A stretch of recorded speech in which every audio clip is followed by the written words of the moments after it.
Tú no mereces ni un centavo de esta fortuna, escupió mi tío Alberto, su rostro deformado por el odio, mientras el abogado acababa de anunciar que yo, el fracasado de la familia, había heredado los 30 millones de dólares de mis abuelos. La sala de juntas quedó en silencio sepulcral cuando mi prima Valeria se levantó bruscamente derribando su silla. «Manipulaste a 2 ancianos para quedarte con nuestra herencia», gritó, señalándome con un dedo tembloroso. Mi tía Carmen comenzó a llorar teatralmente mientras mi tío amenazaba con demandarme. Yo permanecí callado, observando cómo la máscara de amor familiar se desmoronaba ante mis ojos, revelando la codicia que siempre había existido debajo. El abogado Ramírez, imperturbable ante el caos, sacó un sobre sellado con el emblema de mis abuelos. Hay algo más que don Eduardo y doña Carmen dejaron específicamente para este momento, anunció con voz firme, que silenció inmediatamente los gritos. Colocó un dispositivo en el centro de la mesa y presionó reproducir. La imagen de mis abuelos apareció en la pantalla de la pared, causando que todos contuvieran la respiración. «Si están viendo esto», comenzó mi abuela con una claridad sorprendente, «es porque hemos fallecido, y nuestra fortuna ha sido entregada a nuestro nieto Mateo». Mi abuelo continuó. «Y seguramente algunos de ustedes están protestando por nuestra decisión». La precisión con la que anticiparon la reacción familiar hizo que un escalofrío recorriera la sala. Lo que siguió fue una demolición sistemática de la falsa devoción familiar que nadie esperaba. Nunca fui considerado importante en la familia Garza. Soy Mateo, tengo 29 años, y mientras mis primos presumían de sus títulos en universidades prestigiosas y puestos ejecutivos, yo me conformaba con mi pequeña librería que apenas generaba suficiente para pagar el alquiler. «Un desperdicio de potencial», repetía mi tío Alberto en cada reunión familiar, asegurándose de que todos escucharan. Tras la muerte de mi padre hace 11 años y la ausencia permanente de mi madre desde mi infancia, mis abuelos se convirtieron en mi único refugio verdadero. Cada semana, sin falta, los visitaba. Les leía sus novelas favoritas cuando la vista comenzó a fallarles, los acompañaba a sus citas médicas y simplemente escuchaba sus historias una y otra vez, sin jamás mostrar impaciencia. Nunca lo hice esperando recibir algo a cambio. Ellos eran mi familia real en un mar de parientes que solo recordaban mi existencia cuando necesitaban sentirse superiores. «Alberto», continuó mi abuelo en el video con voz firme, «en los últimos 5 años has visitado nuestra casa exactamente 12 veces. 10 de esas visitas fueron para solicitar préstamos para tus negocios fallidos, préstamos que nunca devolviste». Mi tío palideció mientras la traición que había cometido quedaba expuesta ante todos. «Valeria», prosiguió mi abuela, «cancelaste nuestro almuerzo de cumpleaños porque conseguiste entradas para un concierto. Luego publicaste en redes sociales lo mucho que nos extrañabas ese mismo día». Mi prima se hundió en su asiento, su arrogancia anterior completamente desvanecida. Uno por uno, mis abuelos desenmascararon a cada miembro de la familia con evidencias precisas y fechas exactas, llamadas nunca devueltas, celebraciones a las que no fueron invitados y las innumerables veces que fueron tratados como un banco en lugar de como familia. La justicia que se desplegaba ante mis ojos me dejó sin palabras. Durante años había soportado ser el blanco de burlas por mi falta de ambición, mientras observaba cómo estos mismos familiares adulaban a mis abuelos cuando necesitaban algo. «Mateo», dijo finalmente mi abuelo con voz cálida, «tú fuiste el único que nos trató como personas, no como chequeras. Viniste cuando estábamos enfermos. Nos escuchaste cuando nadie más lo hacía. Y nunca, ni una sola vez en todos estos años, nos pediste dinero». Mi abuela asintió con lágrimas en los ojos. «Por eso te dejamos nuestra fortuna completa. No es un premio, es un reconocimiento a tu amor genuino». Cuando el video terminó, la atmósfera en la sala había cambiado por completo. Mi tío Alberto, recuperando su compostura, se levantó lentamente. «Esto es una farsa», declaró, su voz temblando de rabia contenida. «Claramente manipulaste a 2 ancianos seniles. Impugnaré este testamento hasta el final». Lo que no sabía mi tío era que mis abuelos, siendo tan meticulosos como siempre, habían anticipado cada posible objeción. El abogado Ramírez, sin inmutarse, extrajo otro documento de su maletín. Don Eduardo y doña Carmen contrataron a 3 especialistas en psiquiatría geriátrica que certificaron su plena capacidad mental antes de modificar su testamento. También, añadió, colocando una pequeña memoria USB sobre la mesa, Tenemos grabaciones de cada interacción familiar de los últimos 5 años. El rostro de mi tío perdió todo color. La traición que había planeado contra mí estaba a punto de convertirse en su propia ruina, y lo que sucedería después cambiaría nuestra familia para siempre. Mientras mi familia procesaba la revelación del video, yo observaba sus rostros desencajados con una mezcla de tristeza y vindicación. El abogado Ramírez comenzó a detallar los términos específicos de la herencia. La mansión familiar en el exclusivo barrio de Las Lomas, 3 propiedades comerciales en el centro de la ciudad, una cartera de inversiones diversificada y varias cuentas bancarias que sumaban los 30 millones de dólares. Con cada detalle que enumeraba, la respiración de mi tío Alberto se volvía más agitada, y los ojos de mi prima Valeria se entrecerraban con un odio que nunca había visto dirigido hacia mí. «Esto no quedará así», murmuró mi tío entre dientes cuando la reunión comenzó a disolverse. «No sabes en lo que te has metido, Mateo». Su amenaza flotó en el aire como un presagio mientras abandonaba la oficina del abogado, seguido por el resto de la familia. Nadie se despidió de mí, nadie me dirigió una última mirada. Solo quedamos el abogado Ramírez y yo en aquella sala, que minutos antes había sido escenario del desmoronamiento de la fachada familiar que conocía desde siempre. «Sus abuelos anticiparon esta reacción», comentó Ramírez mientras guardaba los documentos. «Me pidieron que le entregara esto en privado». Me extendió un sobre sellado con mi nombre escrito en la inconfundible caligrafía de mi abuela. «También debo advertirle, señor Garza, que su familia probablemente intentará impugnar el testamento a pesar de todas las precauciones que tomamos. La fortuna que acaba de heredar despierta lo peor en las personas». Asentí lentamente, sintiendo el peso del sobre entre mis manos. «¿Qué debo hacer ahora?», pregunté, abrumado por la magnitud de lo que acababa de ocurrir.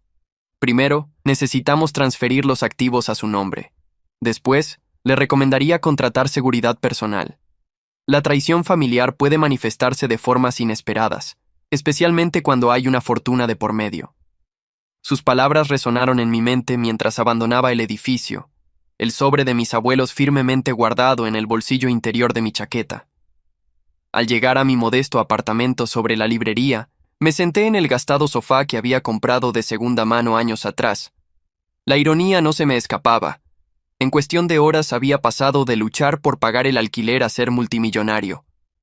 Abrí con cuidado el sobre y desplegué las páginas escritas a mano. «Querido Mateo», comenzaba la carta con la letra de mi abuela, «si estás leyendo esto, significa que ya no estamos contigo y que has descubierto la verdad sobre nuestra decisión. Sabemos que esto traerá conflicto a tu vida y lo lamentamos profundamente, pero también sabemos que eres lo suficientemente fuerte para enfrentarlo». Las lágrimas comenzaron a nublar mi visión mientras continuaba leyendo. Mis abuelos explicaban que habían estado observando a la familia durante años, documentando meticulosamente cada interacción, cada traición pequeña y grande. «No tomamos esta decisión a la ligera», escribió mi abuelo. «Durante los últimos 5 años, pusimos a prueba a cada miembro de la familia sin que lo supieran. Les dimos oportunidades para demostrar amor genuino, no interés material. Solo tú pasaste esa prueba sin siquiera saber que existía». La carta continuaba con consejos sobre cómo manejar la fortuna, nombres de asesores financieros de confianza y, sorprendentemente, una detallada lista de las traiciones más significativas de cada miembro de la familia, con fechas y circunstancias específicas. «No te entregamos esta información para que guardes rencor», aclaraba mi abuela, «sino para que estés preparado. La familia intentará manipularte, harán promesas, incluso podrían amenazarte. Debes estar armado con la verdad». Mientras leía, mi teléfono comenzó a vibrar incesantemente con mensajes y llamadas. Mi tía Carmen, quien no me había dirigido la palabra en años, de repente estaba preocupada por mi bienestar. Mi prima Valeria, la misma que horas antes me había acusado de manipulación, ahora me invitaba a cenar para arreglar las cosas. Mi tío Alberto, sin embargo, mantenía su postura hostil, enviándome un mensaje que no era más que una amenaza velada. «Disfruta la fortuna mientras puedas. Esto no ha terminado». Apagué el teléfono y continué leyendo la carta hasta la última página, donde encontré algo que me dejó sin aliento. «Hay algo más que debes saber», escribió mi abuelo. «Algo que hemos mantenido en secreto incluso de Alberto. La fortuna que conoce la familia no es más que la punta del iceberg. El verdadero legado está protegido en un fideicomiso que solo tú puedes acceder, siguiendo las instrucciones adjuntas. Confía solo en Ramírez para esto. Nadie más». Un escalofrío recorrió mi espalda. Si 30 millones habían provocado esta reacción en mi familia, ¿qué sucedería si descubrieran que había más? Mucho más. La traición que sentía se mezclaba ahora con un miedo genuino. Mis abuelos me habían convertido no solo en millonario, sino en el blanco de una familia cuya codicia acababa de quedar expuesta. Esa noche no pude dormir. A la mañana siguiente, mientras abría la librería como cualquier otro día, intentando mantener una apariencia de normalidad, noté un auto desconocido estacionado al otro lado de la calle. Dentro, una figura observaba la entrada de mi negocio. La paranoia comenzó a instalarse en mi mente. ¿Mi familia había pasado ya a la vigilancia directa? ¿O simplemente estaba imaginando amenazas donde no las había? Mi respuesta llegó 3 días después, cuando regresé a la librería después del almuerzo, y encontré la puerta forzada. El interior estaba completamente revuelto. Libros esparcidos por el suelo, cajones abiertos, incluso las tablas del piso habían sido levantadas en algunos lugares. No era un robo común. Nada de valor había sido sustraído. Buscaban algo específico. Llamé inmediatamente a Ramírez, quien llegó en menos de 1 hora, acompañado por 2 hombres que presentó como consultores de seguridad. Esto es exactamente lo que temíamos, dijo observando el desastre. Están buscando el fideicomiso o cualquier documento relacionado con la herencia adicional. ¿Cómo podrían saber sobre eso?, pregunté, sintiendo que mi privacidad había sido violada de la manera más íntima. Nunca subestimes la red de información de Alberto. Tiene contactos en lugares insospechados. Ramírez se ajustó las gafas y me miró directamente. Es hora de que implementemos el plan de contingencia que sus abuelos diseñaron. Ya no es seguro que permanezca aquí. Esa misma tarde, siguiendo el consejo de Ramírez, contraté seguridad privada y me mudé temporalmente a un hotel bajo un nombre falso. La paranoia que inicialmente creí injustificada ahora parecía una respuesta completamente razonable.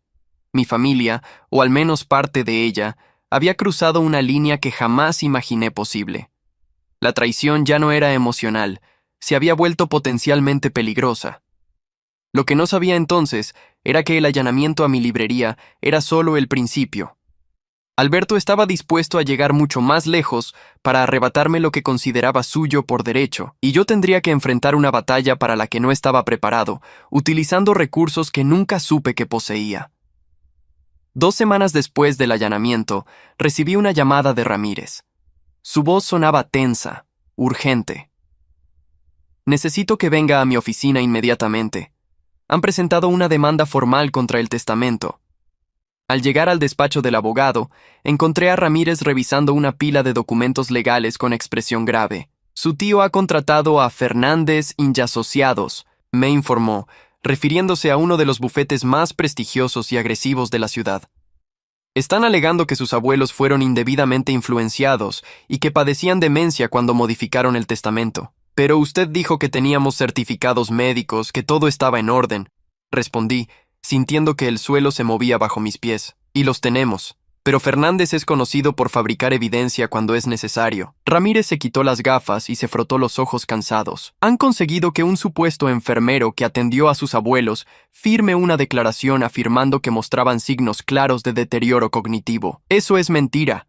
Mis abuelos nunca tuvieron enfermero. Yo mismo los cuidaba, exclamé, sintiendo cómo la indignación crecía en mi interior. Lo sé, y podemos demostrarlo, pero esto será largo y desgastante, exactamente lo que Alberto quiere, agotarlo emocionalmente hasta que acepte un acuerdo. Ramírez hizo una pausa, y luego continuó con tono decidido. Es hora de usar las armas que sus abuelos nos dejaron. Esa tarde, Ramírez me mostró algo que mis abuelos habían preparado meticulosamente. Un archivo digital completo con grabaciones de cada visita familiar durante los últimos 5 años. Cámaras discretas instaladas en su casa habían documentado cada interacción, cada conversación. Vi a Alberto pidiéndoles dinero repetidamente, escuché a Valeria menospreciándolos cuando creía que no podían oírla. Presencié la indiferencia de toda la familia hacia 2 ancianos que solo buscaban compañía y afecto. ¿Es legal usar esto?, pregunté, impactado por la previsión de mis abuelos. Sus abuelos consultaron extensamente sobre esto. Las grabaciones fueron hechas en su propiedad privada, con su conocimiento y consentimiento. Son completamente admisibles, confirmó Ramírez. Pero hay más. El abogado abrió una carpeta sellada y extrajo varios documentos notariados. Sus abuelos hicieron que cada préstamo a Alberto fuera oficial, con documentos firmados. Nunca se los cobrarían, pero querían el registro. También tenemos pruebas de que intentó manipularlos para que firmaran documentos cuando su abuelo estuvo hospitalizado hace 3 años. Mi mente daba vueltas procesando toda esta información. Mis abuelos, a quienes siempre había visto como personas afables y confiadas, habían estado construyendo silenciosamente un caso contra su propia familia, anticipando la traición que vendría tras su muerte. ¿Qué hacemos ahora?, pregunté, sintiendo una determinación nueva a reemplazar el miedo inicial. Contraatacamos, respondió Ramírez con firmeza. Pero primero, necesitamos asegurar el fideicomiso adicional. Es hora de que conozca la verdadera magnitud de su herencia, señor Garza. Al día siguiente, seguí las instrucciones detalladas en la carta de mis abuelos y, acompañado por Ramírez, visité una caja de seguridad en un banco suizo con presencia en nuestro país. Lo que encontré dentro cambió completamente las dimensiones del conflicto familiar. No solo había documentos del fideicomiso adicional que triplicaba el valor de la herencia conocida, sino también algo que me dejó sin aliento: pruebas de que los negocios fallidos de Alberto no eran simples fracasos, sino esquemas fraudulentos que mis abuelos habían estado investigando en secreto. Sus abuelos sospechaban que Alberto estaba involucrado en actividades ilegales, explicó Ramírez mientras revisábamos los documentos. Contrataron investigadores privados cuando empezaron a notar irregularidades en los préstamos que solicitaba. Lo que descubrieron los devastó. Entre los documentos había evidencia de que Alberto había estado desviando fondos de inversores, utilizando empresas fantasma para lavar dinero y falsificando firmas, incluidas las de mis abuelos en algunos documentos. También había intentado, sin éxito, acceder a las cuentas principales de mis abuelos en múltiples ocasiones. ¿Por qué no lo denunciaron?, pregunté, horrorizado ante la magnitud de la traición. Porque era familia, respondió Ramírez simplemente. Pretendían confrontarlo después de asegurar su patrimonio, darle una oportunidad de redimirse. Lamentablemente, fallecieron antes de poder hacerlo. Con esta nueva información, la estrategia cambió completamente. Ya no estábamos a la defensiva. Ahora teníamos el poder de contraatacar, y con consecuencias potencialmente devastadoras para Alberto. La justicia que mis abuelos no habían podido obtener en vida ahora dependía de mí. ¿Estás seguro de querer proceder con esto?, preguntó Ramírez mientras regresábamos a su oficina. Una vez que presentemos esta evidencia, no hay vuelta atrás. Su tío podría enfrentar cargos criminales. Me detuve un momento para reflexionar. ¿Realmente quería destruir a mi familia? Por muy traicioneros que hubieran sido, pero entonces recordé la invasión a mi librería, las amenazas veladas, el falso testimonio del supuesto enfermero, y supe que Alberto no se detendría ante nada para quitarme lo que mis abuelos me habían dejado. ¡Proceda!, respondí con una determinación que no sabía que poseía. Pero quiero ofrecerle una salida primero, una única oportunidad. Ramírez asintió comprensivamente. Sus abuelos estarían orgullosos de su compasión, señor Garza. Arreglaré una reunión. 3 días después, me encontré nuevamente en la oficina de Ramírez, esta vez frente a Alberto y su abogado. Mi tío mantenía su actitud arrogante, convencido de que la reunión era un signo de mi debilidad, un paso hacia la rendición. Veo que finalmente has entrado en razón, comenzó, con una sonrisa que no llegaba a sus ojos. ¿Cuál es tu oferta? ¿50%? No aceptaré menos. Respiré profundamente y miré directamente a los ojos del hombre que había intentado destruirme. No hay oferta, Alberto. Esta reunión es para darte una oportunidad, la única que tendrás. Su sonrisa vaciló ligeramente. ¿Oportunidad de qué? De retirar tu demanda y desaparecer de mi vida antes de que presente esto a las autoridades. Ramírez deslizó una carpeta sobre la mesa. Dentro había copias de algunos de los documentos más incriminatorios que habíamos encontrado.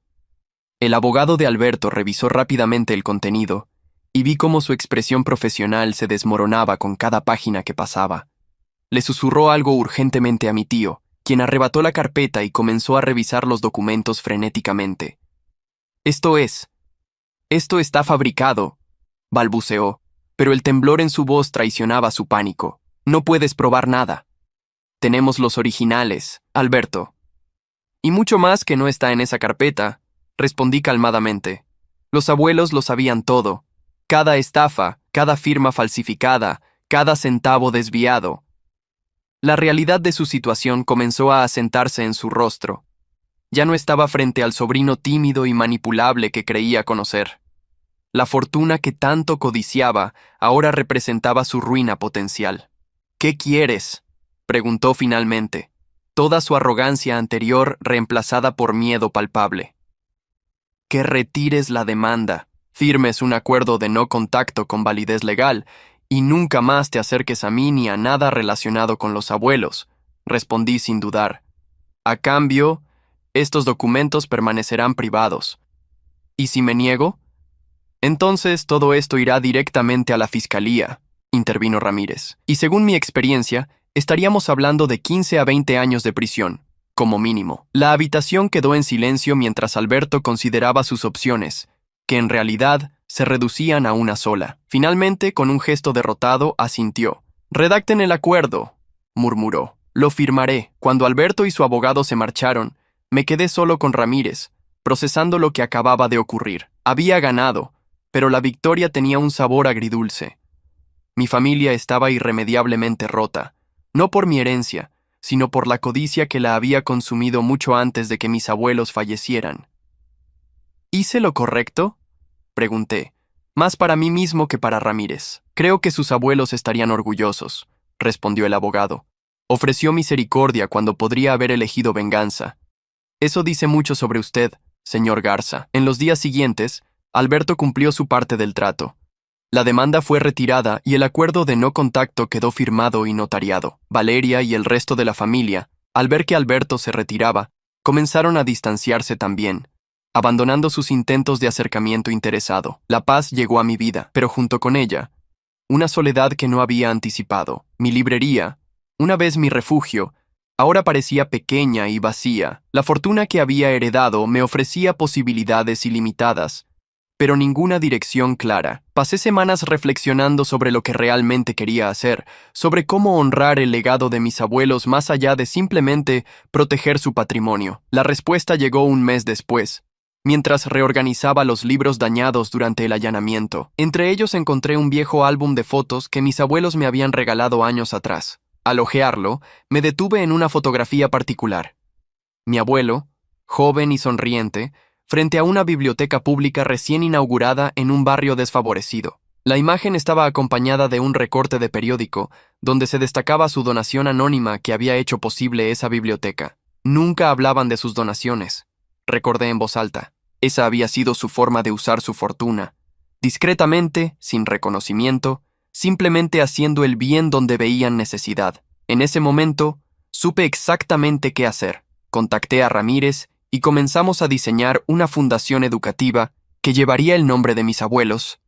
Su misión: crear bibliotecas y centros de aprendizaje en comunidades sin acceso a libros, financiar becas para estudiantes de bajos recursos y apoyar a pequeñas librerías independientes que luchaban por sobrevivir en la era digital. 6 meses después de la muerte de mis abuelos, inauguré la primera biblioteca financiada por la fundación. No hubo grandes ceremonias ni cobertura mediática, solo un espacio acogedor lleno de libros en un barrio que nunca había tenido acceso a una biblioteca. Mientras observaba a los niños explorar los estantes con ojos maravillados, sentí que mis abuelos de alguna manera estaban allí, asintiendo con aprobación. Mi vida cambió de formas que nunca había imaginado. La librería que una vez apenas me permitía sobrevivir, se convirtió en la sede de una red de librerías comunitarias que ofrecían programas de alfabetización y espacios culturales. La fortuna que había provocado tanta traición familiar ahora servía para crear oportunidades para miles de personas. Un año después de la confrontación con Alberto,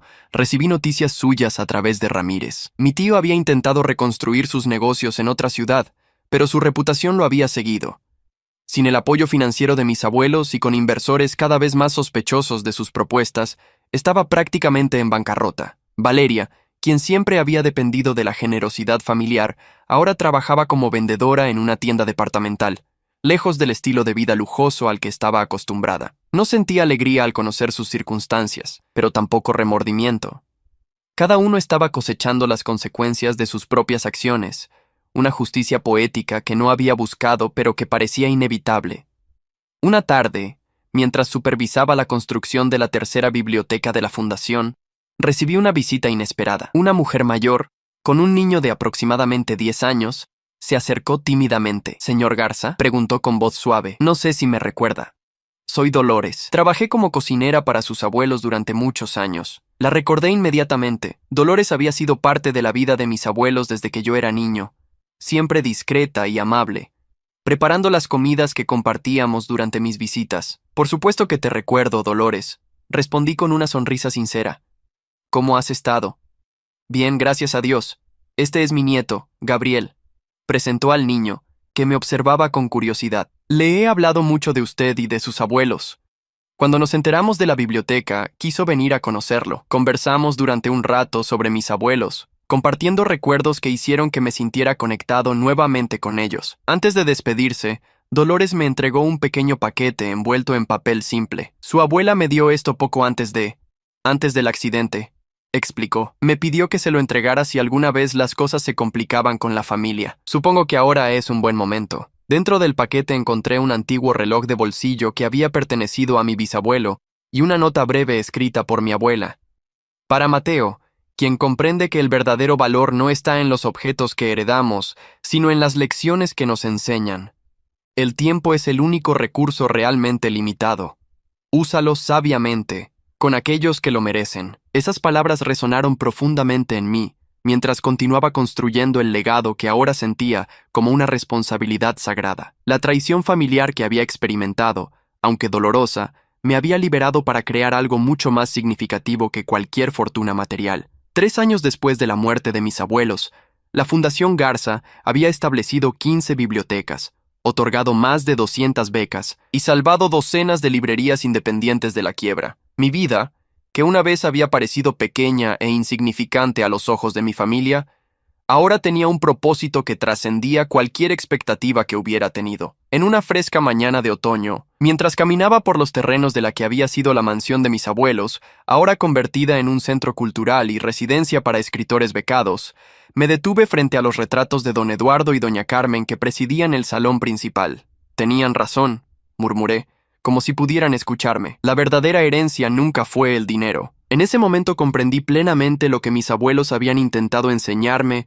a través de su última y más impactante lección: que la fortuna puede comprar muchas cosas, pero la integridad es algo que debes construir por ti mismo, día a día, decisión a decisión, y que al final somos definidos no por lo que poseemos, sino por lo que creamos con lo que nos ha sido confiado. Alberto y Valeria habían recibido incontables oportunidades y recursos a lo largo de sus vidas, pero habían elegido el camino de la traición y la codicia. Yo había recibido algo mucho más valioso que $30 millones. El ejemplo de 2 personas que entendieron que la verdadera riqueza se mide en el impacto positivo que dejamos en el mundo. Mientras observaba a un grupo de niños entrar emocionados a la biblioteca principal del centro cultural, supe que esa era la justicia más perfecta. Transformar una fortuna nacida del trabajo duro en oportunidades para quienes realmente las valorarían. No había mejor manera de honrar a mis abuelos, ni respuesta más contundente a la traición familiar que había intentado arrebatarme no solo una herencia, sino también mi dignidad. La última vez que tuve noticias de Alberto fue a través de un breve artículo en el periódico local. Había sido condenado por fraude en otro estado, intentando resucitar sus viejos esquemas con nuevas víctimas. Valeria, según me contó Ramírez, se había casado con un hombre adinerado mucho mayor que ella, buscando desesperadamente recuperar el estatus que había perdido. Ninguno de los dos había encontrado la paz que viene de vivir con propósito y autenticidad. En cuanto a mí, aunque la soledad familiar sigue siendo una herida que nunca sanará completamente, he encontrado una nueva familia en las comunidades a las que servimos, en los estudiantes cuyos sueños ayudamos a realizar, y en colaboradores que comparten la visión de mis abuelos. Al final, la traición que intentó destruirme se convirtió en el catalizador de una vida que nunca hubiera imaginado para mí mismo. Y en eso, quizás, radica la lección más valiosa de toda esta experiencia.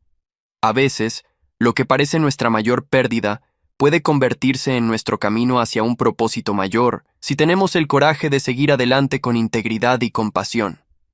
Cada libro que llega a manos de un niño que nunca había tenido uno propio, cada estudiante que puede asistir a la universidad gracias a una beca, cada pequeña librería que permanece abierta en un mundo digital, es un testimonio silencioso de que la verdadera herencia de mis abuelos nunca fue el dinero, sino la sabiduría para usarlo con propósito y la fortaleza para defenderlo de quienes solo veían en él un medio para satisfacer su propia codicia. Y esa es una fortuna que nadie podrá arrebatarme jamás. Hay historias que no son solo historias, son espejos de la vida. Si esta te conmovió, ayúdanos a seguir contando otras que también merecen ser escuchadas.